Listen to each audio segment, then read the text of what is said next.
Salam komunikasi. Bertemu kembali dengan saya, Maimun Herawati, pengampu mata kuliah penulisan kreatif, Prodi Ilmu Komunikasi Universitas Pajajaran.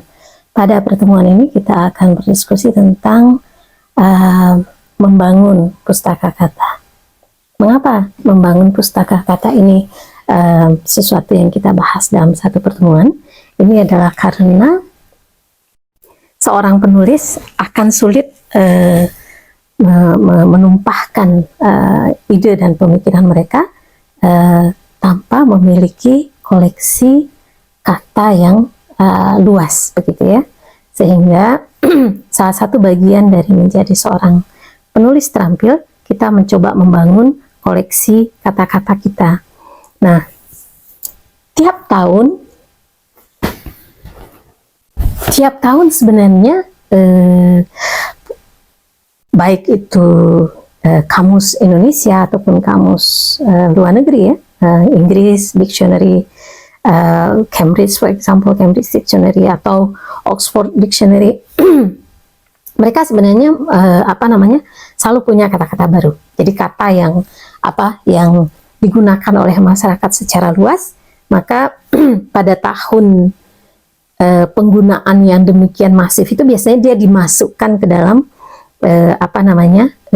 kata yang baru dibuat oleh masyarakat itu sendiri. Jadi adik-adik bisa lihat ya bahwasanya kata itu berkembang, pemaknaan baru muncul dari kata-kata yang bisa jadi dari kata yang lama begitu ya, lalu kemudian bisa dipadankan dengan kata yang baru, maka muncul pemaknaan baru sesuai dengan konteks budaya sosial setempat yang juga berkembang. Nah, contoh nih, pernah lihat kata ini goblin mood? Apa coba maksudnya? Ada yang tahu nggak makna dari goblin mood? Pernah dengar goblin mood? Ini kata yang sudah dimasukkan ke dalam dictionary.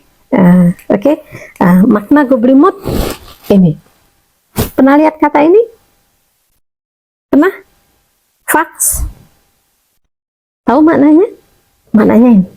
Ada yang tahu dengan kata ini? Stan. Tahu nggak maknanya? Mungkin sebagian udah ya. Kalau yang suka K-pop, I Stan You, for example ya. Kalau ini vegan. Kita kenalnya ini ya, vegan ya. Kalau vegan apa kira-kira? Nomofobia. Kita taunya ada homofobia gitu ya. Ada Islamofobia, tapi kalau nomofobia apa kira-kira? Kalian tahu? Ini artinya. Begitupun dumpster. Juga kemudian di Indonesia tuh nier sentuh. Mungkin udah sering dengar nier sentuh. Atau juga gumunda. Siapa nih gumunda? Atau sandikala. Nah, ini kata-kata yang dimasukkan ke dalam perpustakaan ya. Dimasukkan ke dalam kamus. Karena dia digunakan oleh masyarakat luas, karena dia adalah kata baru yang dibangun oleh interaksi masyarakat sesama mereka, maka kemudian kata itu digunakan, dianggap sebagai sesuatu yang sudah sebagai established, sebagai kata baru, gitu kira-kira.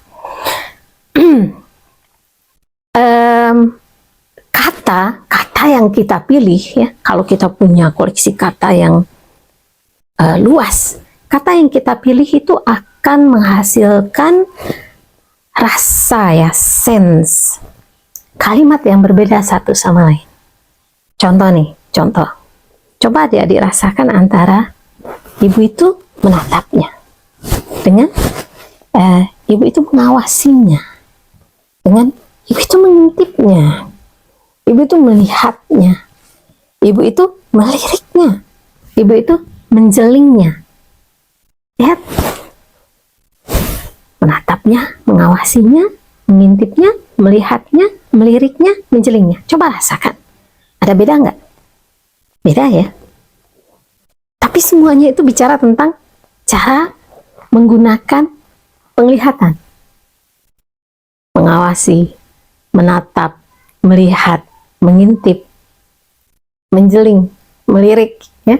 Ini semua penggunaan mata. Masing-masing kata itu memiliki rasa yang berbeda. Nah, ini yang ingin kita tangkap nuansanya.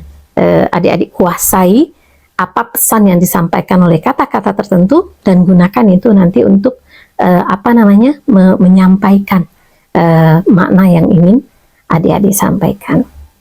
Jadi diksi itu dia jutaan makna ya. Jika dia dipadankan dengan kata yang lain, dia bisa menjadi kata yang berbeda begitu ya. Nah, adik-adik semuanya coba gunakan misal nih, menatap sinis ya, kan cuma menatap doang nih.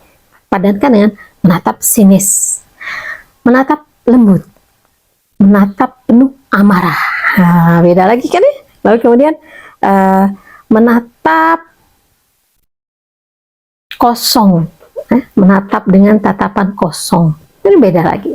Hanya satu kata pada saat kita padankan dengan yang lain, dia memiliki makna yang sama sekali berbeda dengan padanan yang lain. Maka kekayaan kata kita akan membantu kita menciptakan makna-makna yang berbeda tadi. Nah, coba gunakan kata-kata yang tadi misalnya. Mengawasi, kira-kira ada kata mengawasi ketat, ya, tidak berkedip ya, mengawasi ketat, atau juga bisa misalnya melirik tajam, melirik sinis, melirik diam-diam. Ini satu kata dia punya 3 makna yang berbeda. Nah, tadi kita melihat ada mengawasi, menatap, melirik, menjeling, apalagi tadi mengintip begitu ya. Tapi dia juga bisa memicing, ya, memicing. Dia juga bisa mengatupkan matanya, dia juga bisa menutup matanya, dia bisa juga menyipitkan matanya.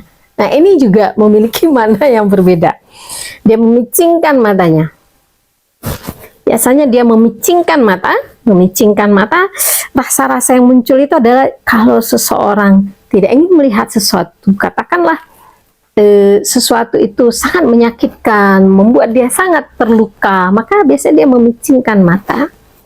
Biasanya dia mengatupkan mata, biasanya dalam kondisi lelah, mengatupkan mata udah sampai pada batas energi, dia mengatupkan mata. Kalau dia menutup mata jarang digunakan karena dia cenderung rasanya netral, ya. Jadi dia tidak terlalu ada rasa-rasa yang tertentu. Menyipitkan mata, matanya menyipit. Ini biasanya pada posisi emosinya tinggi, apakah karena dia marah atau dia pada posisi yang tidak percaya, dia matanya menyipit begitu, dia meragukan. Ini gerakan tertentu yang kita kemudian konekkan dengan, kita sambungkan dengan mata, dia juga bisa memberikan pemaknaan yang berbeda. Asik ya, asik banget. Nah,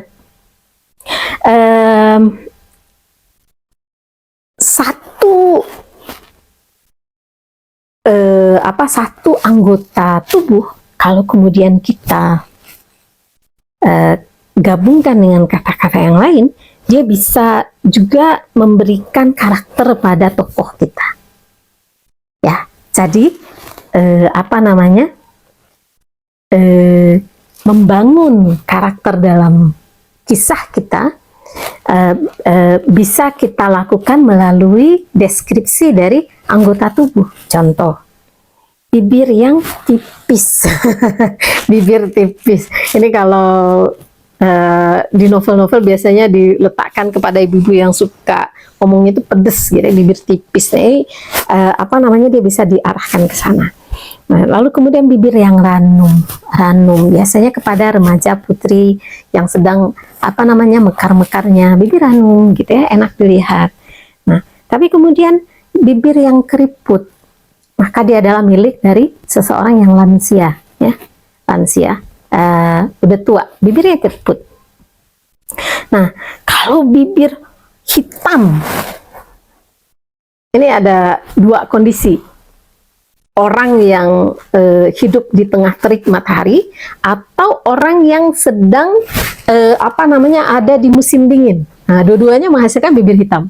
Oke, bibir pucat kalau nggak sakit ya, kurang darah ya, anemia, atau kalau nggak dia lama-lama di, misal kalau pencari emas tuh yang di sungai-sungai, ya, mereka bibirnya pucat-pucat karena lama di dalam sungai. Nah ini ya adik-adik ya, bahwasanya karakter membangun tokoh dalam kisah kita bisa menggunakan deskripsi dari anggota tubuh mereka. Dari deskripsi itu kita akan bisa mengetahui seperti apa kira-kira seseorang. Nah, gimana cara kita membangun pustaka kata? Yang jelas tadi, yang jelas ya, dari yang kita diskusikan pekan lalu, rajin baca. Itu pasti. Rajin baca. Pada saat membaca, yang harus adik-adik lakukan adalah catat kata-kata yang baru. Apa sih arti kelindan gitu ya? Sesuatu yang adik-adik jarang baca sebelumnya. Apa arti kelindan? Lalu kemudian catat di buku sendiri, catat kata kelindan, catat apa maknanya, catat. Lalu lihat konteks penggunaannya. Lalu apa yang kemudian dilakukan? Gunakan kata itu. Nah, karena kita punya latihan harian ya, membuat diary, gunakan kata itu dalam catatan harian adik-adik. Maka akan terlihat ya, apakah kita sudah nyaman menggunakannya atau masih kayak karena kata baru kayaknya kok belum nyantol ya dirasa gitu ya. Nah, ini memang perlu proses proses pembiasaan. Yang juga bisa dilakukan adalah buka kamus, mau kamus online, mau kamus berbentuk fisik, sering buka kamus, lalu baca kata-kata yang ada di sana. Nanti kemudian jika ketemu kata-kata yang selama ini belum pernah adik-adik gunakan, pahami pemaknaan di sana dan kemudian coba cari selama di berbagai tulisan yang adik-adik baca, ada tidak penggunaan kata yang adik dapatkan di kamus ini. Tinggal Google search ya. Nah, jika tidak ada ya coba lihat di penggunaan di kamus itu seperti apa, coba berlatih menggunakan kata-kata baru tersebut dan dia akan menjadi milik unik dari adik-adik gitu ya, kira-kira ya, untuk membangun pustaka. Lebih jauh tentang membangun pustaka ya, lebih jauh adik-adik bisa nanti lihat kamus-kamus online, KBBI online bisa, kamus bahasa Indonesia ya, kamus besar bahasa Indonesia. Adik-adik juga bisa lihat sinonim kata di sana secara online, tidak perlu punya bentuk fisiknya, maka adik-adik akan melihat padanan-padanan katanya dan bagaimana masing-masing kata itu berbeda satu sama lain. Demikian sesi membangun pustaka kata. Terima kasih banyak atas perhatian adik-adik. Insya Allah kita akan ketemu di pertemuan yang berikutnya. Assalamualaikum.